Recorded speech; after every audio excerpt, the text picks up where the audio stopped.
Damn, what the fuck is sleep? I don't even know what that is. Just pull me up over that tree. Hold up and watch that bitch fizz. If you go to an interview and, you know, people talk about lean syrup, whatever you want to call it, they say, like, you feel me, it tastes good, it make you feel good, but they don't really talk about, you know, the bad side effects of it. What are some more, like, things that people should worry about if they call themselves want to get into drinking lean? Like, I've been drinking lean since I was like a senior in high school, like drinking this shit during lunch in the cafeteria and shit. But it's in the cafeteria? Yeah, in the cafeteria. Hold on, how you get that shit in school? They ain't know? Yeah, I had this shit in the backpack, bro. I was serving niggas in there. Then me and my nigga Keys.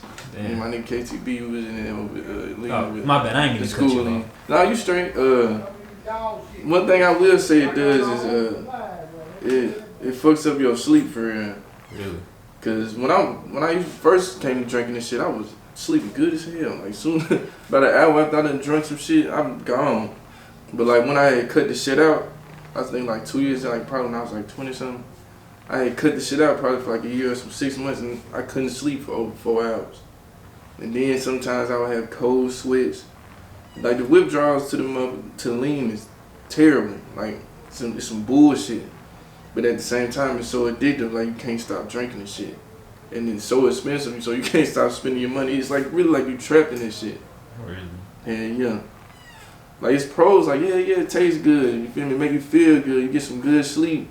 It really puts you relaxed and at ease. But at the same time, it's really fucking you up in the end.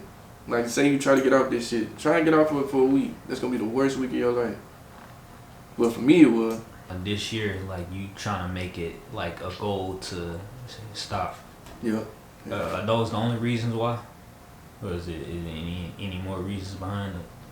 Really just spending too much and just spending your too health. Spending too much health, and then some of my homies, like I done had like a homie I know of for real overdose on lean. Really? He took lean with some pills, and then he wake up the next day. Damn. And I had just talked to him like 2 days before. Damn.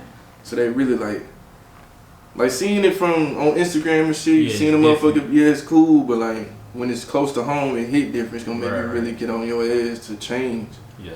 So they really made like, and I know it ain't just like no 9-day thing. Like right now I'm sipping lean, but at the same time I'm not sipping as much and not as often as I used to. That's good. Yeah. But I mean, I already know. Like I ain't gonna lie. This might sound crazy, but like I learned that you can't just quit. Like it's certain things that you can't just quit. Oh God. Quick story. So when I first started chemotherapy, right, I thought that me drinking energy drinks had something to. I still do. From time to time. I mean, I ain't gonna lie, I just drink one early. But I learned that you can't just quit shit. Like you can't just completely cut it out. You gotta slowly stop. Yeah. And how I learned that is when I first started chemotherapy. Like I don't know if you know too much about chemotherapy, but it has so many fucking side effects that sometimes like some shit might happen and you have no idea where it's coming from. But one thing that I did when I first started is I was like, man, I told my mom, I was like, man, I'm about to stop drinking energy drinks. Like, I'm done. I ain't drinking no more. Man, bro, I had the worst headaches I've ever had, like, in life. And, like, to the point, no bullshit, to where I couldn't even walk. Like, we was going to the grocery store. They had to put me in a wheelchair type shit. That's how bad my headaches were. It was probably kind of linked to chemo.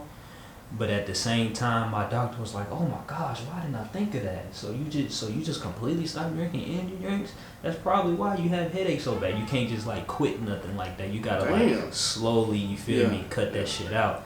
And I get exactly what you mean, cause like I've been wanting to quit, stop drinking energy drinks, but like low key, bro, I think that shit addictive. Yeah, it is. But and at the same time, like that shit help a nigga like just keep going. So, like everything just get pros and cons. Yeah.